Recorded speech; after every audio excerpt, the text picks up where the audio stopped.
हिंदवी स्वराज्याचे सरसंस्थापक छत्रपती शिवरायांना मानाचा मुजरा करतो. भारतीय राज्यघटनेचे शिल्पकार भारतरत्न डॉक्टर बाबासाहेब आंबेडकर यांना मानवंदना अर्पित करतो. जागतिक बांबू दिनाच्या निमित्ताने आयोजित या चर्चासत्रामध्ये मंचावर उपस्थित असलेले मंत्रिमंडळातील माझे सहकारी राज्यमंत्री आशिष जयस्वालजी, राज्यमंत्री पंकज भोयरजी, ज्यांनी बांबू या विषयाला महाराष्ट्रामध्ये महत्व मिळवून दिलं, गती दिली आणि सातत्याने हा विषय घेऊन संपूर्ण महाराष्ट्रात आणि देशात जे जनजागृती करतायत असे आजचे आयोजक श्री पाशा पटेलजी, मंचावर उपस्थित श्री देवराम होळी, श्री नामदेवराव उसेंडी,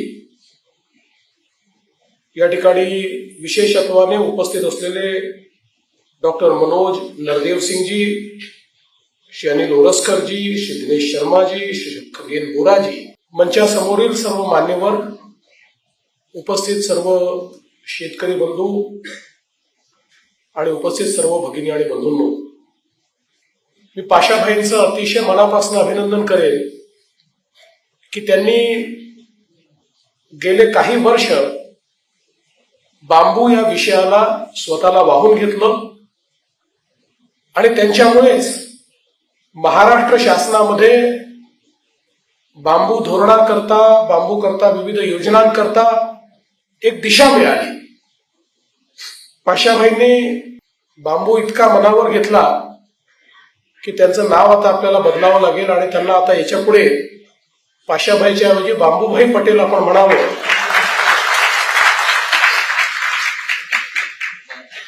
बाबूभाई असतात तसे बांबूभाई पटेल आहेत. त्यामुळे मला असं वाटतं की आपण सगळ्यांनी ते म्हणावं अशी आपल्याला विनंती करतो. खरं म्हणजे मी आल्यानंतर तर पाशाभाईंचं भाषण झालंच, पण सकाळपासून त्यांचं 2-3 वेळा भाषण झालं असेल आणि त्या भाषणामध्ये त्यांनी पर्यावरण, बांबूचा त्याच्यावर परिणाम, IPCCचा रिपोर्ट, जगात होणारे डिझास्टर, त्याच्यावर बांबू कसा उपाय आहे, या सगळ्या गोष्टी सांगितलेल्या असल्यामुळे माझ्याकडे सांगण्याकरता आता काही शिल्लक नाही आहे. बरं, मला जी अनाउन्समेंट करायची होती ती त्यांनीच करून टाकलेली आहे की आम्ही बांबूची पॉलिसी आणतो, इंडस्ट्रियल पॉलिसी, ती अनाउन्समेंट त्यांनी करून टाकली आहे. बरं, कॅबिनेट मधले विषय बाहेर सांगता येत नाही, त्यांनी तारखेसहित सांगून दिलेले आहे. त्यामुळे आता तसं काही फार बोलण्यासारखं राहिलेलं नाही. पण गमतीचा भाग जरी आपण दूर ठेवला तरी मला या गोष्टीचा खरोखर आनंद आहे की इतक्या मोठ्या प्रमाणात बांबूला एक प्रकारे लोकचळवळीमध्ये परिवर्तित करण्याचं काम या ठिकाणी पाशाभाईंनी केलं. आणि आज मंचावर बसलेली जी सगळी मंडळी आहे यांनी बांबूच्या क्षेत्रामध्ये केलेलं कार्य असेल आणि भविष्यात बांबूच्या क्षेत्रामधल्या ज्या काही संभावना आहेत त्या संदर्भातलं मार्गदर्शन असेल, या सगळ्या गोष्टी मला असं वाटतं अत्यंत महत्वाच्या आहेत. मुळातच बांबूच्या संदर्भात एकीकडे जागृतीची आवश्यकता आहे आणि दुसरीकडे पॉलिसीची आवश्यकता आहे. जागृतीचा विषय हा पाशाभाई सांभाळतील आणि पॉलिसीचा विषय मी आहे, आशिष जयस्वाल आहेत, पंकज भोयर आहेत, आम्ही हा निश्चितपणे सांभाळू. आणि मला असं वाटतं की यातनं आपण निश्चितपणे शेतकऱ्याच्या जीवनामध्येही क्रांती आणू शकतो. आज आपण जर बघितलं तर साधारणपणे आमचा जो शेतकरी आहे या शेतकऱ्याला वातावरणाच्या बदलातल्या जो काही परिणाम आहे त्याला सारखं सामोरं जावं लागतं. एखादा वर्ष हे अवर्षणाचं येतं, त्याच्यामुळे शेतकऱ्याचं नुकसान होतं. आता यावर्षी समाधानकारक पाऊस झाला, पण तो पाऊस होता होता इतका वाढला की जवळपास 20 लाख हेक्टरवरची जी काही पिकं होती ही पिकं त्या ठिकाणी पावसामुळे नष्ट झाली. आणि म्हणून आपल्याला हा विचार करावा लागेल की पर्यावरण संतुलनाकरता आपल्याला काय करता येईल, क्लायमेट चेंजचे जे काही परिणाम आहेत ते परिणाम मिटिगेट करण्याकरता आपल्याला काय करता येईल, आणि मग त्याकरता एक व्यापक स्तरावर ग्रीन हाऊस गॅसेस कमी करणं, प्लांटेशन करणं, सस्टेनेबिलिटी आणणं हे तर आहेच, पण सामान्य शेतकऱ्याकरता एक सस्टेनेबल क्रॉप म्हणून आपण बांबूकडे पाहू शकतो. कारण जसं आपल्याला माहिती आहे की साधारणपणे आमचा ऊसाचा जो शेतकरी आहे हा शेतकरी याकरता समाधानी असतो की ऊस एकदा लावला तर अतिवृष्टीचा फार परिणाम त्याच्यावर होत नाही. एकदा लागला की तो त्याला जे काही त्याचे रिअलायझेशन आहे तो देत असतो. पण बाकी आपली जी पिकं आहेत त्या पिकांमध्ये सोयाबीन आहे, कापूस आहे, याच्यामध्ये पावसाचा खूप परिणाम होतो. पण बांबू देखील असं एक पीक आहे की जे सस्टेनेबल पीक आहे. या ठिकाणी जर बांबू सारखं पीक आपण त्या ठिकाणी घेतलं आणि बांबूची लागवड केली तर त्यातनं वातावरणाच्या बदलाचा जो परिणाम शेतीवर होतो आहे तो परिणाम आपल्याला निश्चितपणे दूर करता येईल. आणि म्हणून या दृष्टीने ही बांबूची लागवड जी आहे ही अत्यंत महत्वाची आहे.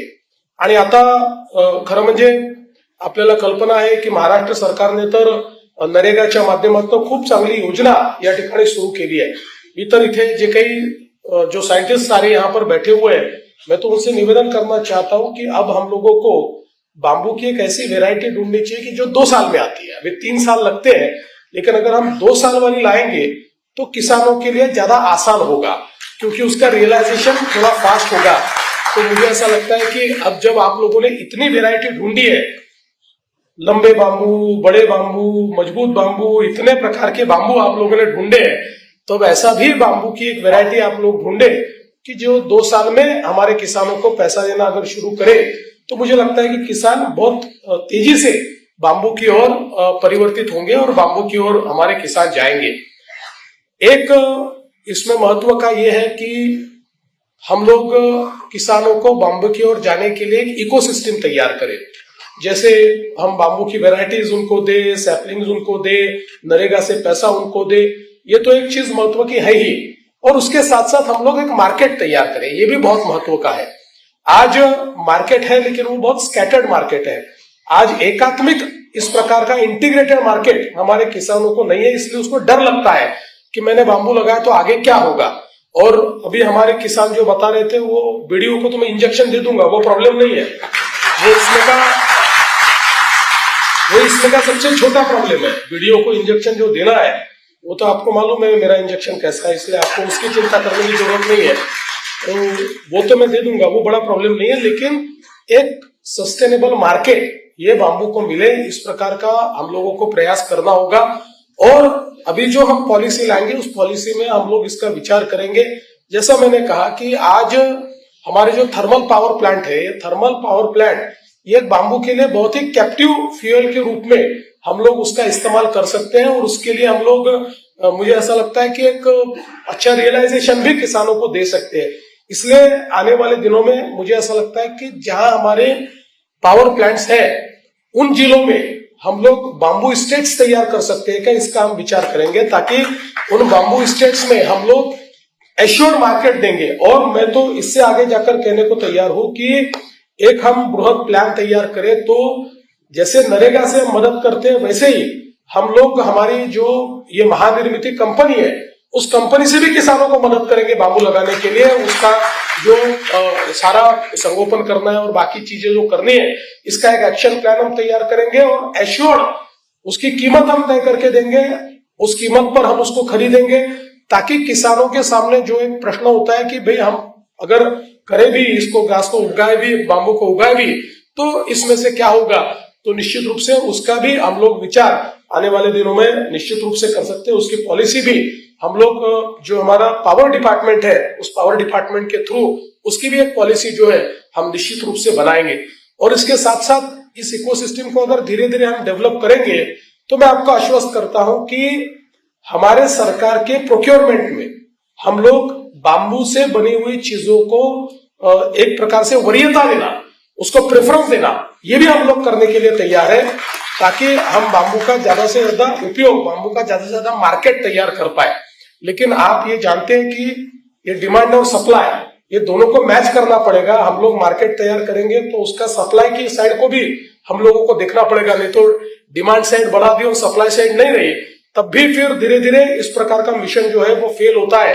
तो मुझे लगता है कि ये दोनों को मैच करके अगर हम लोग ठीक ढंग से इसका विचार करेंगे तो एक अच्छी इकोसिस्टम इसकी हम लोग निश्चित रूप से तैयार कर पाएंगे। और साथ साथ आज हम लोग ऐसा भी विचार कर सकते हैं कि हम लोग जैसे कई बार प्लांटेशन करते समय अलग अलग प्रकार से 2-3 चीजों का एक साथ प्लांटेशन करते हैं, ऐसे बाम्बू के साथ नेपियर ग्रास, ऐसा कुछ हम लोग कर सकते हैं क्या?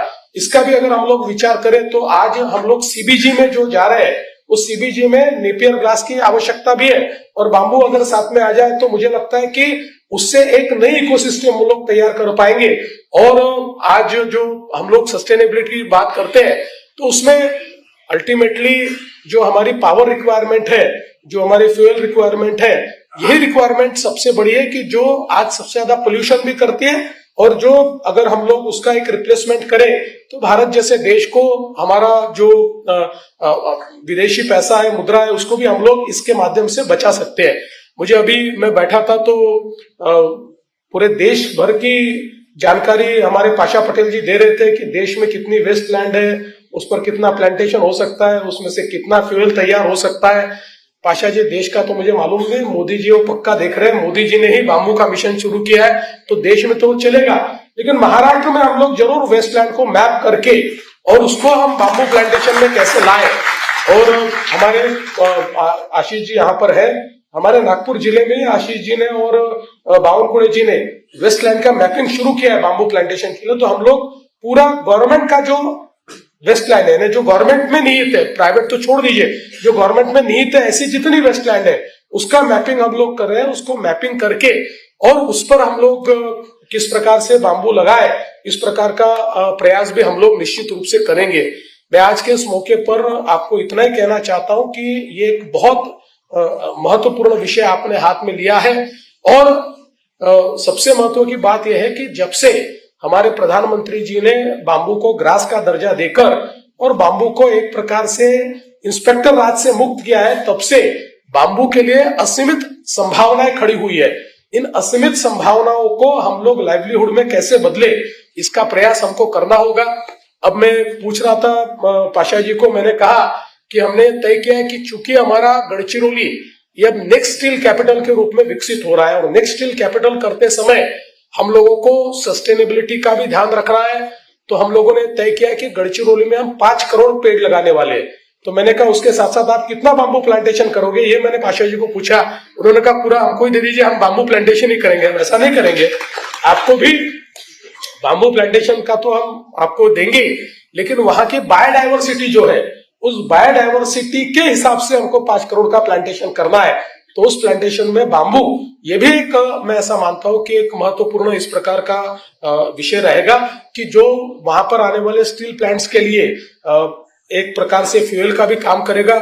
हम तो ये प्रयास कर रहे हैं कि हम लोग गैस भी वहां कैसे ले पाए, तो हम लोग नेचुरल गैस को बाहर से लाकर वहां पर ये जो स्टील है उसको ग्रीन स्टील कैसे कर पाए, इसका प्रयास हम लोग कर रहे हैं। लेकिन उसके साथ साथ अगर हम लोग बाम्बू के माध्यम से हम पैलेट्स तैयार करते हैं, फ्यूल तैयार करते हैं, तो उसका एक बहुत फायदा होगा, क्योंकि हम सब लोग जानते हैं कि दुनिया में ग्रीन स्टील के लिए एक बहुत निश मार्केट है, बहुत अच्छा मार्केट है, एक ऐसा मार्केट है कि जो मुझे ऐसा लगता है हम लोग धीरे धीरे कैप्चर कर सकते हैं। तो उस दृष्टि से भी हम लोग निश्चित रूप से काम करेंगे। और मैं आपको आश्वस्त करना चाहता हूं कि महाराष्ट्र के सारे जिलों में जो हमने बाम्बू मिशन तैयार किया है उसको मिशन मोड पर हम लोग इस मिशन को लागू करें, इस प्रकार का प्रयास निश्चित रूप से हम करेंगे। और आज के आपकी ये जो पूरा दिन भर जो चर्चा हुई है, इन चर्चाओं को आप कुछ मुद्दों में समेट कर अगर सरकार के पास लाते हैं तो हमारे आने वाले समय में जो हम लोग पॉलिसीज तैयार करेंगे उन पॉलिसीज में उसका किस प्रकार से हम समावेश कर पाए। क्योंकि मैं ये जानता हूं कि जब कोई इमर्जिंग सेक्टर होता है तो इमर्जिंग सेक्टर में एक्सपीरियंस से हमको पता चलता है कि पॉलिसी चेंजेस क्या होने चाहिए। एक्सपीरियंस से हमको पता चलता है कि कौन सी चीजें हैं जो इसके विकास में अड़ंगा बन रही है। तो ऐसी सारी चीजें और आज दिन भर के आपके इस सारे मंथन में जो चीजें आपके सामने आई होगी आप जरूर उसका एक ज्ञापन अगर सरकार के पास लाए तो मैं आपको आश्वस्त करना चाहता हूं कि निश्चित रूप से हम उस ज्ञापन को गंभीरता के साथ लेंगे और उससे जो आवश्यक बदलाव करने वो बदलाव भी हम लोग करेंगे। और मैं फिर एक बार पाशा जी को धन्यवाद देना चाहता हूं। हमारे महाराष्ट्र सरकार के बाम्बू मिशन को उन्होंने देश का सबसे अच्छा मिशन इस रूप में स्थापित किया है। तो ये मैं मानता हूं कि निश्चित रूप से एक बहुत ही महत्वपूर्ण इस प्रकार की बात है। और मंच पर बैठे हुए सभी लोग जो है ये सभी लोग इन्होंने जो जो सुझाव यहाँ पर दिए हुए उन सुझावों को हम निश्चित रूप से अमल में लाएंगे। इतना कहते हुए आप सभी लोगों को मैं बहुत बहुत शुभकामनाएं देता हूं और अपने शब्दों को विराम देता हूं। धन्यवाद। जय हिंद, जय महाराष्ट्र।